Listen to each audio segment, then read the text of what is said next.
So we know that time is of the essence, so I just want to take a moment to say thank you for joining us today. And as always, please mute yourself if you're not speaking. Definitely, I'm sure there's going to be a lot of Q&A. So just put it in the chat box and we will have a moderated Q&A directly after all of our speakers share their insights. I can't wait to hear everything. And it's my pleasure now to hand it over to the host, Mr. Charles Lobach. Charles, the floor is yours. Thanks very much, Liz. This is an event of the American Business Group in Abu Dhabi, the Abu Dhabi AmCham, and it's a joint event sponsored by the Legal Affairs Committee and the Public Affairs Committee. And we are going to talk today about the Biden administration and its impact on trade policy with America's trading partners in this part of the world. And I'm going to moderate, but fortunately, most of the talking will be done by a very distinguished panel of speakers. And let me just very briefly introduce them, and let me then ask them to make some preliminary remarks. We have with us Karen Young. She's a senior fellow and director of program on economics and energy at the Middle East Institute in Washington, D.C. We have with us also Michael Jones, president of Capital Group. Mike is a leading authority on equity for American taxpayers overseas and an advocate of ways to create American jobs through exports. We have with us Farhad Alavi, an attorney based in DC with a practice focusing on sanctions and trade controls. And finally, someone that I think all of you know, Ambassador Michael Corbin, who is ex-ambassador of the United States to the U.A.E., is now CEO of Corbin Crossroads Consulting. Again, we're very, very happy to have this distinguished panel with us. And I'd like the four panelists, I guess starting with you, Karen, to speak very, very briefly, 2-3 minutes or so, about what do you think are the highlights of what we can expect in terms of trade policy from the Biden administration? How will it be different from what we saw with the Trump administration? Karen, take 3 minutes. I'm going to go around the panel, and then we'll talk about more in-depth topics later on. Karen? Well, thank you. And thank you to AmCham Abu Dhabi for the invitation. It's really an honor to be with this distinguished panel. I mean, just to sort of kick things off, I would say that, despite some sort of change in tone and what the Biden administration has really put forward as two priorities. One is a middle-class foreign policy, and the other is a values-based foreign policy, which are influencing in tone approaches to trade policy, to arms exports, to the sanctioning of individuals for human rights concern reasons. But in substance, we're not really seeing a whole lot of difference or departure from what we saw in the Trump administration. And so what I mean by that is that there is a widespread use of sanctions more on individuals and individual firms rather than more blanket. And the Biden administration has continued with a lot of the sort of anti-China trade policy that was in place under the Trump administration, and has also pushed forward on arms deals that were made under the Trump administration, despite of sort of widespread now really bipartisan support within US Congress of being more, I would say, interested in oversight and more scrutiny over some of these exports. So that's, in tone and in sort of rhetoric, we see some changes, but in substance, perhaps not so much. Okay, thanks, Karen. Mike Jones? Thank you for having me, Charles. I'd like to give a shout out to my old friend, John McGowan. Thank you for including me, John. Liz has been a terrific person to work with for us. Your executive director, excellent. I'd like to just introduce myself real quick. I represent the Middle East Council of American Chambers of Commerce, which is an organization of approximately 10 US AmChams operating across the GCC. What I do is I listen to the messages that folks are telling me in the member companies of those businesses, and I carry that message through to Washington. Not only do we have to be concerned about the Biden administration right now, but there are multiple proposals in Congress. I'm sure you all have been, my fellow panelists have been monitoring those. We know that there are a number of US companies and US expats who have been targeted to receive a massive tax increase this year. We know that there are 11 members of the House Ways and Means Committee currently, and 6 members of the Senate Finance Committee that are proposing a reduction, elimination of the foreign earned income exclusion. As to the Biden plan, I'll get to that in a moment, according to our format. However, that plan seeks to increase the corporate tax rate, raise taxes on larger companies, raise the global minimum tax on US firms, punish US companies that headquarter in low income tax countries like the GCC, and push for a global agreement to end profit shifting. So I'll get to those issues when I talk a little bit later. But again, thank you for having me, and I'm honored to be here.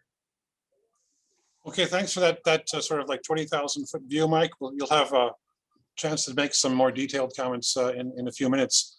Farhad, your summary view of things?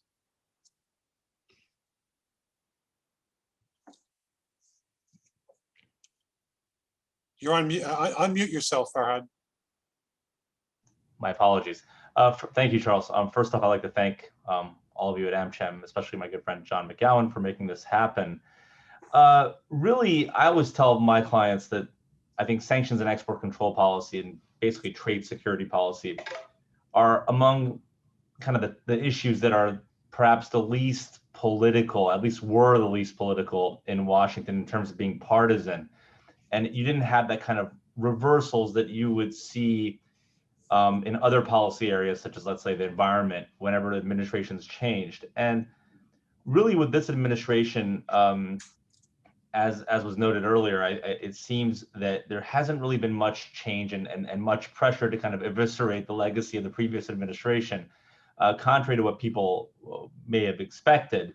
I do think this administration will continue this trajectory. And if you really look at the macro picture here, sanctions and export controls as means of foreign policy have really expanded and in a pretty continual pattern since probably the Clinton administration. So I think that the tone will be a little bit different. It might be a little bit less aggressive, less I would say, again, aggressive designation of parties to lists and imposition of regulations, but perhaps more of a multilateral focus and bringing in traditional US partners. And I think that will translate to a more systematic approach akin to what we have seen kind of in the Obama administration and previous, including the Bush administration. And I think this will all have an impact on the region in particular, as it always does. But it'll be a little bit different in flavor, but not terribly much in substance. All right, thanks very much, Farhad. I appreciate it. I want to turn now, last but certainly not least, to Ambassador Michael Corbin. Mike, give us your brief summary of the picture. Thanks very much, and I'm honored to participate. Thank you to John McGowan, and most especially to the Abu Dhabi AmCham. I'm a member of the U.S. Public Affairs Committee, and I'm a big supporter. I'll be brief. My experience is really in how U.S. foreign policy impacts on trade, and my argument is that, to date me, I started serving under Ronald Reagan, if you can believe that, but Republican administrations were generally more active on encouraging trade and had different domestic goals. Democratic administrations were generally more focused on domestic interests and were less encouraging on trade overseas. This has all gone out the window, I would argue, before Trump, and I think there's many reasons for it, but whether it's, I think all democracies now are facing a surfeit of information, an inability to lead, whether you're Angela Merkel or Macron or even Boris Johnson, certainly. The world is now going through a time when nationalism is on the rise. And I think the Biden administration talk of a middle-class foreign policy is a perfect example of that. And I think that the issue is going to be that all of my friends from the Obama administration who are back in the administration now are trying to bring a more values-driven policy. But how are you going to support jobs, and also enforce human rights and stop defense sales, as I prefer to call them, not arms deals? And I think that we're going to face a certain amount of paralysis. I don't think policies will change very much. As I agree with the previous three speakers. But I think that there are specific areas that are going to impact the Middle East that are going to cause problems. And I'll talk about those in the next section. But first, the inclination of the Obama administration to a pivot towards Asia, whatever that meant. I lived through the disastrous consequences of that. And the Biden administration has already been reminded by Gaza that that's not easy. Second, what are they going to do about China? Third, Iran. And fourth, and I think very interestingly, the Abraham Accords. But I'll talk about that in the next section. All right. Thanks very much, Michael. Really appreciate it. I want to turn to our panelists again now in order and ask them to talk in a little greater length on what they see as the big factors affecting trade, the bilateral economic relationship between America and our trading partners over here in this part of the world.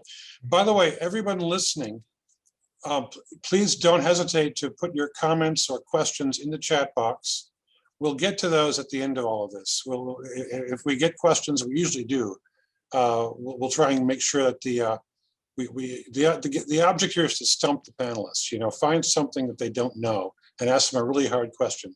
So anyway, but that'll be after this. Karen, I'm going to turn to you again, and please elaborate a little bit on your vision of the economic relationship here in the Middle East. Thank you, Karen. Well, thank you. I mean, I think we're all sort of on the same page and parsing out, you know, what the Biden administration's goals are, and, you know, the mantras of the middle-class foreign policy and the values-based foreign policies. You know, I understand why they were articulated that way, and there's certainly a lot of momentum within the American public, as we've seen, as Ambassador Corbin mentioned in the the protest over the Israeli attacks of Gaza this week and the communal violence. The American public sort of sentiment about engagement in the Middle East is changing, and traditional allies are sort of, you know, we're questioning some of that support. So as we've seen more scrutiny on defense sales to the U.A.E. and Saudi Arabia in Congress over the past year, we're also beginning to see it over Israel as well. So that values-based foreign policy gets a little bit unwieldy for the Biden administration. So I would think it might be more practical to think about what we can fix, right? And what kind of trade policy you can advocate for, which solves for the number one goal of the, you know, kind of national security strategy, which is a counter of what they see is China's activity and potential, both economically and militarily in the world, and then how to keep your friends and partners close.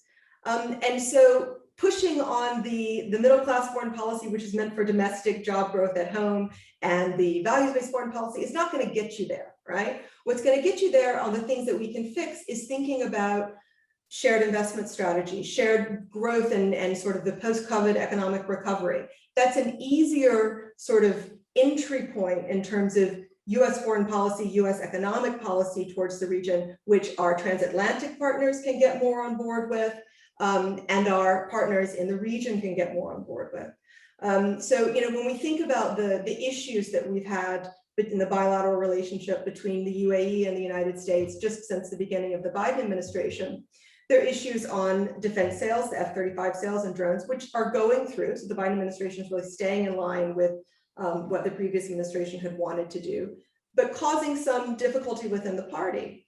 On China, the concerns about technology, whether it's 5G or et cetera, this is not really an entry point. It's not getting easier to have that conversation. And it's only going to get harder because the use of individual restrictions and EAR restrictions on firms is increasing, particularly towards Chinese firms. So one Chinese firm which has recently been designated is the China National Oil and Offshore Oil Corporation.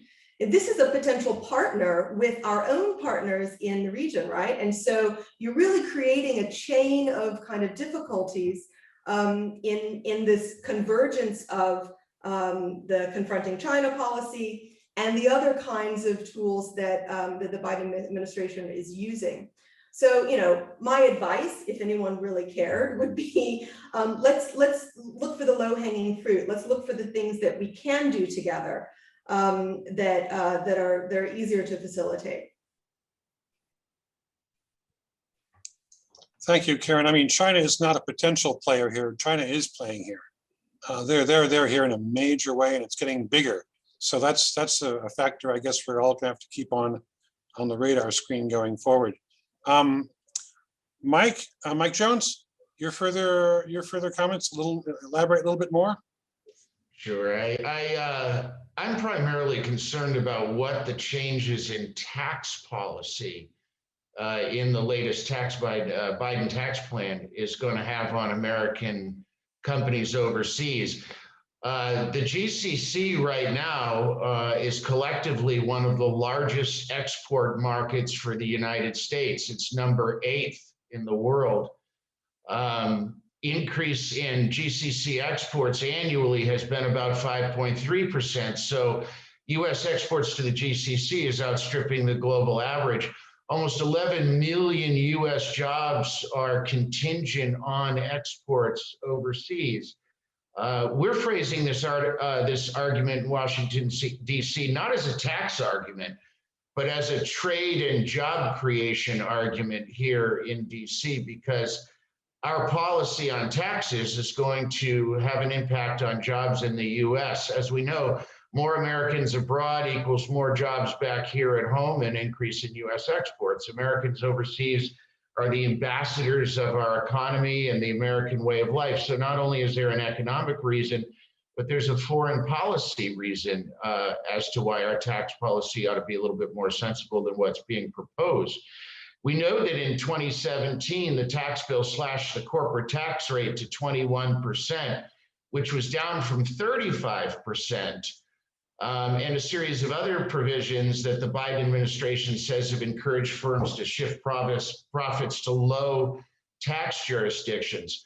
Some of the provisions in the Biden plan can be enacted by the Treasury Department, not even by an act of Congress or legislatively. So there is some autonomy by the administration to move here. And, you know, they think that these changes in the tax code on overseas Americans and corporations is going to make up $2.5 trillion in Treasury revenues. Now, when I said that it raises taxes on larger companies, it doesn't just do that. It raises it on small and medium-sized companies as well. The plan argues that many companies, large in particular, pay much less than the 21% minimum corporate tax, with many of them shifting their profits to offshore. The Biden plan seeks to end big companies from incurring zero tax liability. The White House wants to impose a minimum 15% corporate tax. And then when I say raising the global minimum tax, the plan aims to raise a global minimum tax that was imposed on US companies as part of the Trump administration's 2017 package by raising the tax rate and eliminating some exemptions that would weaken its impact. The Treasury Department would double GILTI, the global intangible low income tax income, to 21% under this proposal, which I know a number of our member companies have been very upset about. It seeks to punish U.S. companies that headquarter in low tax countries like the GCC and Ireland, for example. There's a shield plan in there that would disallow the deductions for companies based in low income tax countries like the GCC. So this will impact all of your memberships. There's a push for a global agreement to end profit sharing, working with other countries in that department. And finally, this bill has a very big poison pill in it where they intend to beef up the IRS significantly to go after overseas Americans in particular. So watch out, Uncle Sam is coming for you. I don't like a lot of what I see in this Biden plan. And I don't like the ramifications that it has on US jobs here at home, or the ability of American firms, small, medium, and large, to export on a global scale. So we're very fixated on that, working in tangent with the U.S. Chamber of Commerce, who is also opposed to many of these provisions. And we have our work cut out for. I'll end it with this. Your image in Washington, D.C. is terrible. As Americans living in the GCC or abroad, in this particular Congress and administration, being tethered to issues concerning Saudi Arabia might also impact your firms in the region. But this Congress is looking at you all like a bunch of rich, fat cat, wealthy, international Americans flying around in first class with your servants in big mansions overseas, trying to avoid US taxes, when the guy on the line back here manufacturing ought to be getting the tax breaks.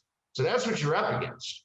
And this plan is not good for US exports and American firms seeking to export US goods and services around the globe.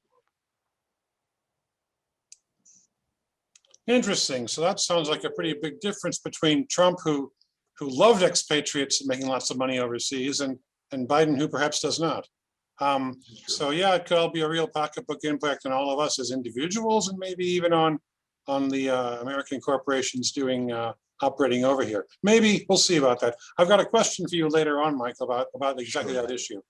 But maybe if we want to talk about taxation of American taxpayers overseas, Jason, we should get a PAC event together for that, because that's the kind of thing that, you know, it affects me, it affects you, all of us who pay taxes. But that's a different event for a different, yeah. Sure. Yeah. But thanks, Mike. Really appreciate your views on that. Okay, Farhad, can you scare us with sanctions now that Mike is scared us with taxes? Well, I think, you know, there was a lot of hope that, you know, with Biden coming in, we would have a return to the JCPOA, and I think he has had to exercise a lot more caution than maybe some had hoped. And you know, there's kind of a dual pressure, which I think really impacts the region naturally, especially the UAE, because of the UAE's role in assisting the US and kind of enforcing these laws and regulations.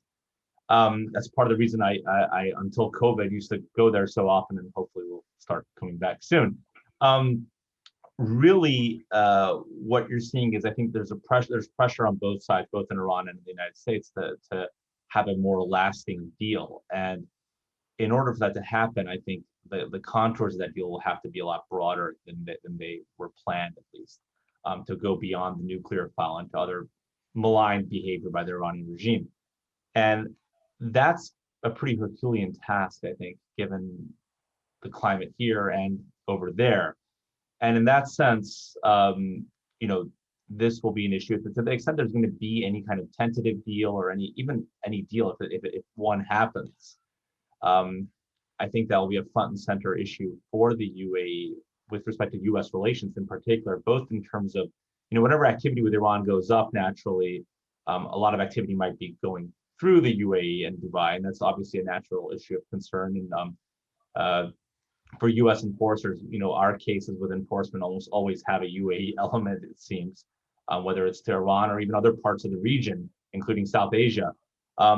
The issue of China's growing prominence in the region, I think, will also add to that, especially given, again, the pressure this administration is under to continue what the previous administration started. And you know, that there's a lot of issues there, both with not only sanctions, but also with things like diversion risk and the fear of the wrong technologies getting into the wrong hands.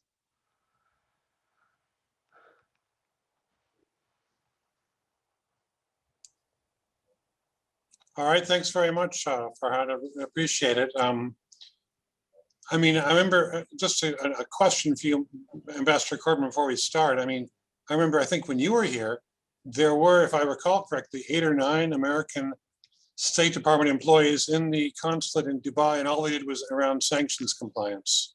Maybe I'm exaggerating somewhat, but I remember that there were a lot of people over here focusing mainly on policing, if you will, the American sanctions against Iran. That maybe eased with the JCPOA, but it looks like we're back to the old days. And maybe based on what Michael Jones was saying, we're going to have some IRS people here too.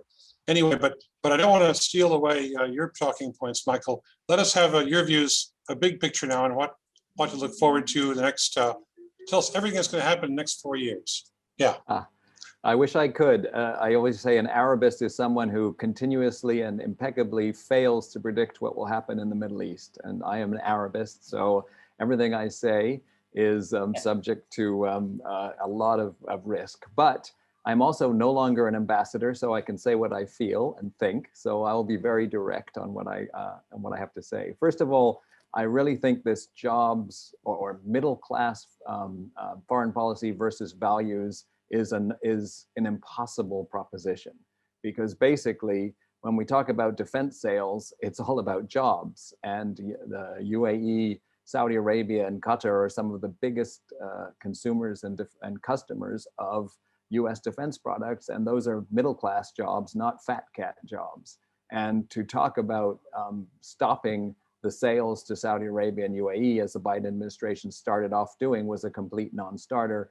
And as I was preparing for this, it is causing, as Karen said, a lot of dissension within the party, because there's a lot of criticism of the Biden administration for going ahead with defense sales, but that is middle class jobs. And I think when we talk about the American public, it is jobs, jobs, jobs, and human rights and democracy promotion, which were big in the Obama administration and have been big in other administrations I've worked in, are not such a thing that the normal American understands or cares that much about, except in terms of following the media. So let me talk about the issues that I mentioned in my introduction. First, the pivot to Asia. And I agree with Charles completely. The Chinese are here. And when did they first come? When did we start seeing the Chinese flag broadcast on the sides of Burj Khalifa in Dubai? We saw that during the Obama administration, when the UAE government and the GCC in general was concerned about the Obama administration's shift to China, or pivot to China, whatever that meant. It was never very clear, and it didn't lead to any great confrontation with China. China was allowed to do a lot of what it wanted, but the UAE, Saudi Arabia, and others began to look for other sources of support other than the US. And I think that this, if the Obama administration people who are back, and I would say 90% of the people in the State Department and many in the Defense Department and Treasury and the White House are Obama people who supported the pivot towards Asia. And that was a deeper, and I'm a little bit dismissive of the pivot towards Asia, because it was based, I think, on a belief that the Middle East was too complicated, too dirty, too difficult, and let's run away and let's not deal with it, and perhaps it will go away. And that's just not going to happen, as we saw with Gaza and the recent problems there. So the pivot towards Asia is not going to work, particularly, as the other panelists said, because the Trump position of standing up to China was way overdue from a trade point of view. We let China into the World Trade Organization thinking it would change the Chinese regime, and we let them in without IP protections or without reducing tariffs. And all we've gotten from that is a China that's a mega power. And the hesitance of the Biden administration to engage in the GCC is going to cause China to just be much more present here than it already is. In terms of Iran, I don't think the JCPOA has much of a chance. Who supplies the rockets to Hamas? Guess who? It's Iran. Who is going to benefit with the Biden administration's continued effort to get out of engagements such as Afghanistan? I think Iraq is going to be next. Iran is going to step up its proxy activities to try and encourage that. I don't think that there's much stomach amongst, except for the diehards from the Obama administration who engineered the first JCPOA, to go forward with it. And while the Iranians will be very clever and try to do everything possible to get the negotiators to the table, as they've already done with the Europeans, I don't think that's going to happen. The Abraham Accords, which is a huge win in the region. I spent 29 years working on Arab-Israeli peace in one form or another, and it happened under the Trump administration, and the Democrats are just choking on this, because Democrats are usually the ones that make nice with Israel, and here comes Trump and throws out the playbook, and we actually have a deal that makes sense. that realizes that the leadership on both sides is totally corrupt and intransigent. And we now have the region with an opportunity for trade, growth, and development. And US business should be a central part of that. And so I really believe that the Abraham Accords are important. The U.A.E. and Saudi Arabia is supporting it.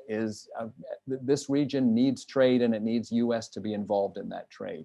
I'm running out of time, so let me just conclude by saying we need to support the middle class values part, the middle class foreign policy part of the Biden administration, because that's jobs, jobs, jobs. And if we can just get the Biden administration to focus on the fact that we're not rich fat cats sitting over here, we're creating jobs in the United States, and all of the sales and all of the engagement should be bolstered by a strong foreign trade policy, meaning a foreign commercial service that's empowered and funded to support all of the activities that we need supporting. Unfortunately, I'm not too optimistic about that because the Obama administration, in my humble opinion, was not great on trade. I'll stop before I get into any more trouble.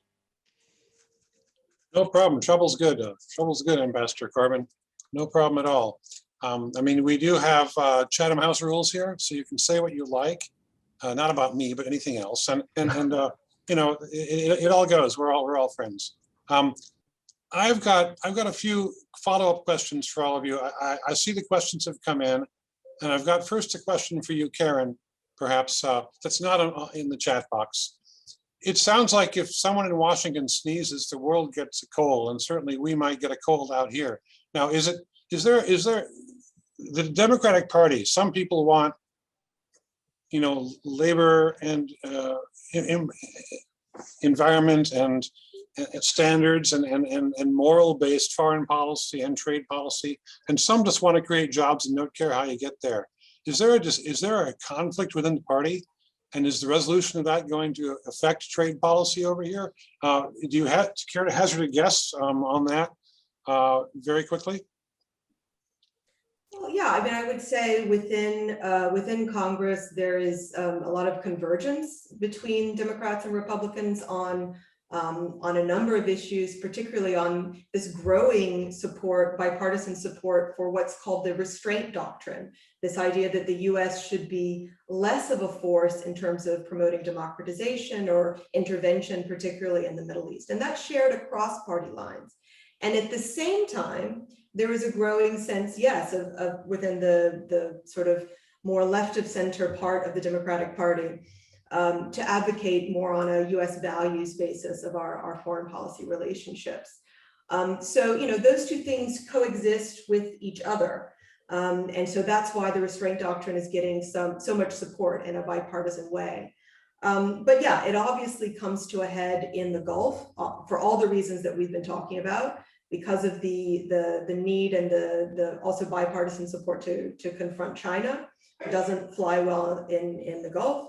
And it's really, I think, more about articulating what our strengths are from the United States in terms of our trade and investment capacity and the way that our economic institutions work in partnership, especially with our European allies. And this is a rhetorical match that we haven't done a good job at winning. I wrote a couple of pieces, one for Bloomberg a few months ago about, the title was "China's Not the High Roller in the Middle East." China gets the perception of being able to be, you know, oh, this source of wonderful foreign direct investment across the region. That's not really true.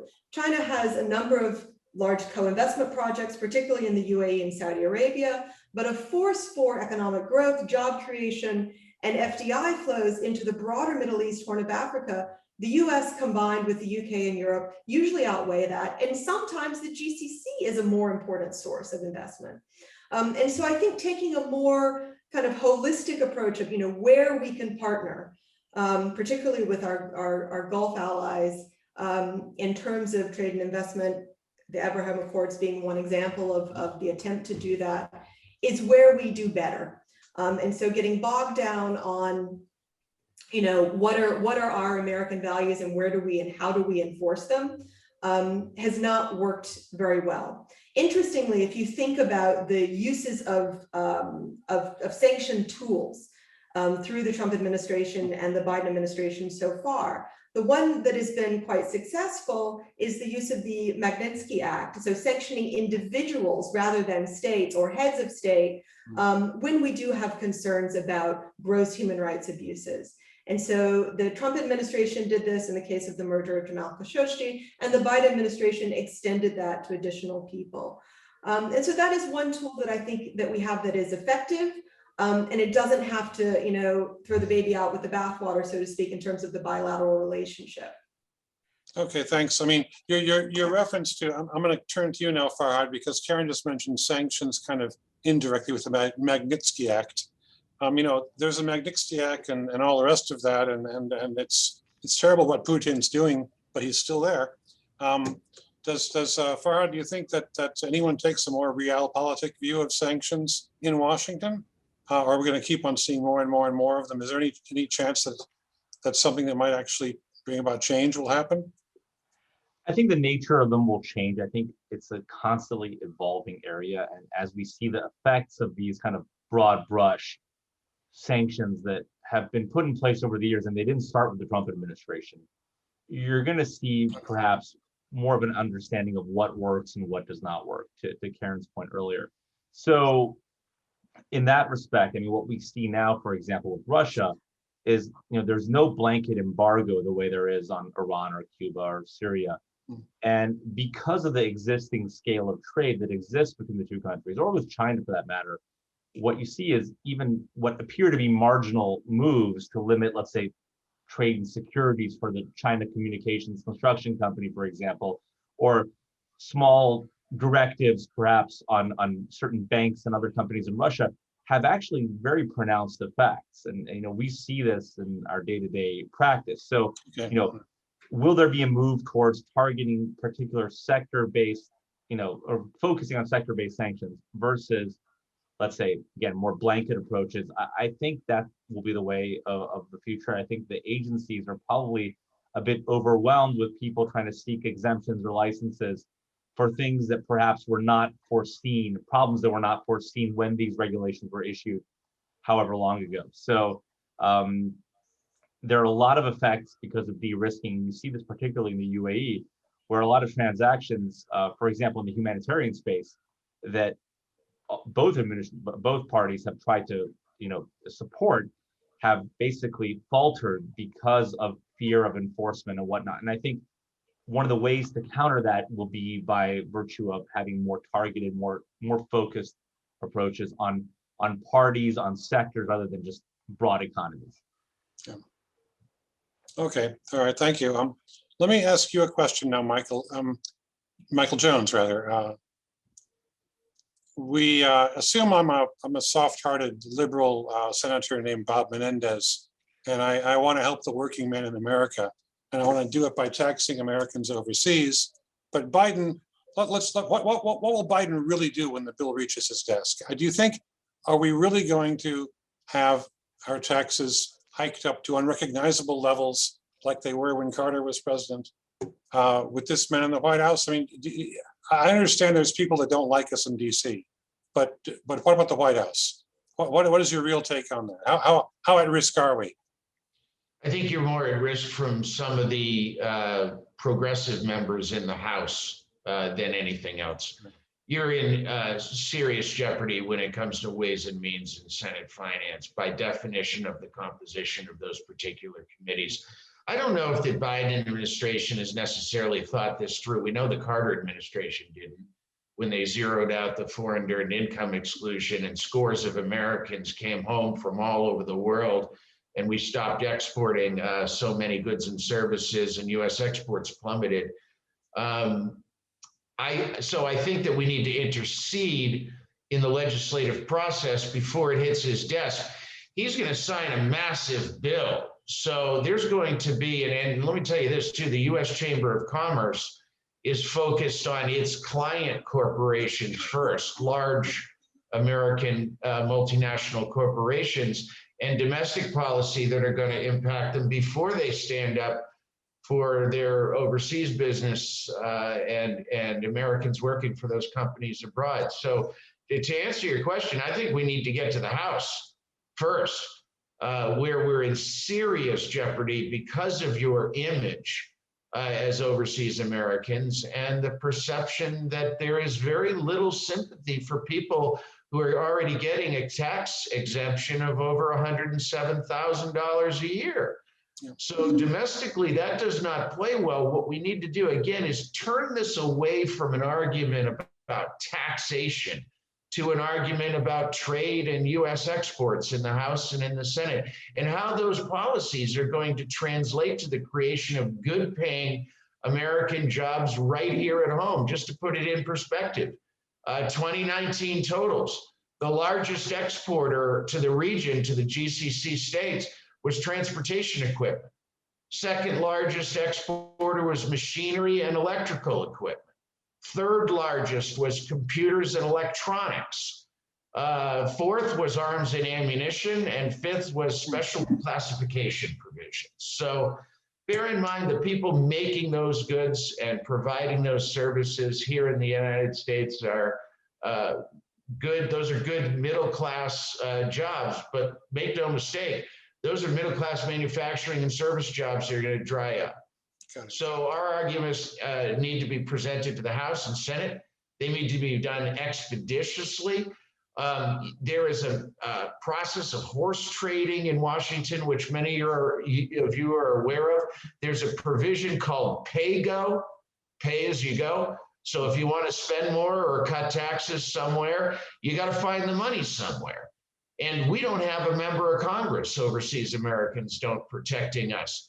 So they're going to come after you because you're not really represented in those individual constituencies very well. And that's the message. We as overseas Americans doing business here, running U.S. companies, small, medium, and large, need to be doing more in Washington to promote U.S. trade and exports abroad through common sense tax legislation. Okay, yeah, well, I read you there, and you know, sorry for those of you in DC, but America's got to have the least supportive trade policy of any country on the planet. I mean, we just don't seem to believe in foreign trade. The private sector does. I'm not sure the politicians do. Sorry, that's my sermon for today. Mike, I want to save the most difficult question for you. And it's from the chat room. The Biden administration, what is the view of the Biden administration from the governments, the ruling families in this part of the world, the GCC? Friend, foe, hard to figure out. What do you think? Michael Corbin? Michael Corbin, yeah. Unfortunately, the values side of the equation believes that we've cozied up too long to the families in this region. And there's as we saw with the protests against the Trump, Saudi, and U.A.E. sales, there's going to be a continued view that was prevalent in the Obama administration that we just don't, if we can walk away from the Middle East somehow, our lives will be better. What's the view from here? Say you're sitting in the presidential palace in a Middle Eastern country. What is your view of the Biden White House? Okay, so under Trump, Trump had a fairly clear policy, which was very welcome here because the Obama administration tended in the view here to waffle, and the pivot towards Asia didn't make any sense. The view here was Trump was sometimes took precipitous decisions, but at least his view on Iran, which is viewed as the biggest threat, his view on trade and on supporting US exports was very clear, and they liked it. Now with the Biden administration, first, there's a fear that there will be a backlash, which is what I was just mentioning. And second, there's a fear that there's going to be a return to the Obama policies of turning away from the Middle East, not paying attention to trade. I would note that the other people who benefited from the Obama administration were the French, the British, and the Europeans who came here with their trade delegations. And particularly in Abu Dhabi, the choice was the US is being difficult. Let's turn to the Europeans for things that the Europeans can provide, even if the technology was not as good as US technology. Well, the Europeans need to create jobs too, you know. I'm gonna, please, let's just we've got about 12 minutes left, Liz. Can we go around and ask each of the panelists to sum it all up like in 90 seconds? Can we start with you, Karen? I always have to go first. Thank God. Easier for me to Well, remember. Look, I mean, this has been a very wide-ranging conversation. I think clearly there are some anxieties. It's a new administration. It's a change of party. I mean, there is going to be policy shift, but there's also a good bit of continuity. And so I think, there will be some ironing out,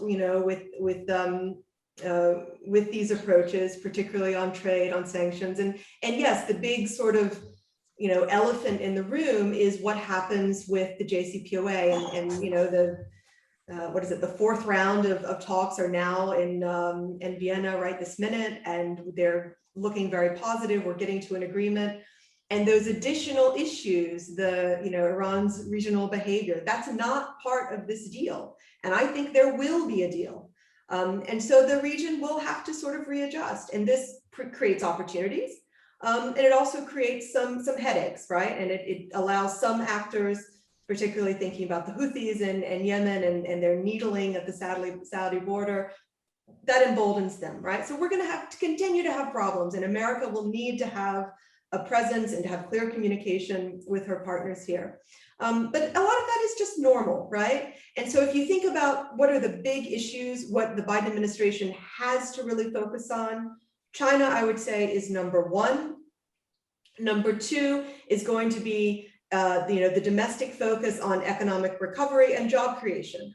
And so everything within trade policy, within foreign policy, will fit into that rubric. And so our pet projects, whatever yours might be, if it's tax or defense sales or whatever, will have to fall in line beneath those. So I think it's important just to sort of, see where your interests fit into the hierarchy of interest of the administration. I think there's room for movement, there's room for intervention, there's room for shift, but that's what their priorities will continue to be. Thanks, Karen. Really appreciate it. Mike Jones, 90 seconds. Thank you. I'll keep it below that. Charles, John, Liz, thank you all for having this panel. It's been great. I'm honored to be on with such a qualified group of fellow panelists. I'll keep my message very simple. The Middle East Council of American Chambers of Commerce has what we call an annual door knock coming up in September, whereby folks from chapters like Abu Dhabi, Dubai, Riyadh, Qatar, Kuwait, Iraq, Bahrain, we try and get as many of you folks from the region to come over here to the United States in Washington, D.C. as possible. We go up to the Hill. I arrange about 80 meetings with prominent members of the House and Senate during that event. The administration, like-minded non-governmental organizations like the U.S. Chamber, for example. And we set to work here in D.C. trying to let the voices of American businesses in the GCC be heard on Capitol Hill. And that's our primary goal as an organization. So when you all talk amongst yourselves, bring over a talented member of folks who can articulate these messages. Your anecdotal data, I can talk till I'm blue in the face about statistics or trade data or all of this stuff, but when I bring folks from the region over there to meet with members of Congress, they listen. You're there. You're in the trenches. You're doing business. You're creating American goods and services right here in the United States and exporting it to that region, creating jobs right here at home. Let's not forget that. This is not about taxing tax cheats and overseas rich, wealthy Americans and corporations. This is about empowering them to sell the best goods and services to the entire globe on an equal playing field, which we haven't had yet. And that's what we're here to do. So if you can help us come on along, you'll join friends from across the GCC in articulating the positions of our companies and our goods and services as ambassadors of the American culture, the economy, and the American way of life. Thanks, Mike. And to plug the door knock, if anyone decides to go on it, remember that when you go to talk to your congressmen and your senators in Washington, you go, Not as a lobbyist, you're a voter and a taxpayer and a constituent, right? So Right. you've got a right to talk to them and they've got an obligation to listen to you. So it's a pretty powerful message when you're coming from out here and going there. Okay, Farhad, your final 90-second summary. Okay, well, again, thanks again for organizing this event. It's been great. I'm honored as well to be on here. Really, with respect to, I guess you can call it trade or national security trade law, I feel that in our area, the U.A.E.'s role in cooperating with the United States and helping enforce effectively both U.S. law and policy agendas will further and will come more front and center, perhaps, than even before, especially, if there is a deal with Iran. Now, I'm generally not too optimistic on that. I think, frankly, if a deal is entered into, because the Iranians have not been able to kind of wean their way back into the banking system, I'm not so sure much will happen, even if there is an agreement. And I think that will really dampen the supposed effects, as it did with the JCPOA 6 years ago. So imagine what it will be like now, especially with companies being a little bit more bitten after Trump quickly pulled out of the deal. So in that respect, I think, but beyond that, I think also with respect to China, with respect to India and Pakistan, and areas like Syria, we'll see much more, some continuity, but perhaps more targeting, more multilateral action. And I think that will all have an impact on the region. Okay, thanks very much, Farhad. Yeah, I mean, it's important to see the impact of our big neighbors just across the Gulf on like China influences the whole world, Iran influences the whole region. And we've just got to work in that environment. Michael Corbin, I'm going to leave the final word for you. Your final thoughts on this panel. First, I think this demonstrates perfectly why we have AmChams and why we have the support and we get together to discuss this type of issue, because it's really important that we fight for trade. And I think luckily our system has balance, and in the run up to the legislative elections, I think there's going to be changes. And I think that the Biden administration is going to suffer the same fate as the Obama administration in believing that an international legal order is going to make Bashar Assad and Vladimir Putin and the president of Belarus suddenly stand up and listen to us. They're not going to listen to us. Our pullout from Afghanistan is going to lead to awful consequences, and it's going to impact the region. This desire to turn away from the Middle East is going to be a disaster, and trying to balance values and jobs is ridiculous in my point of view.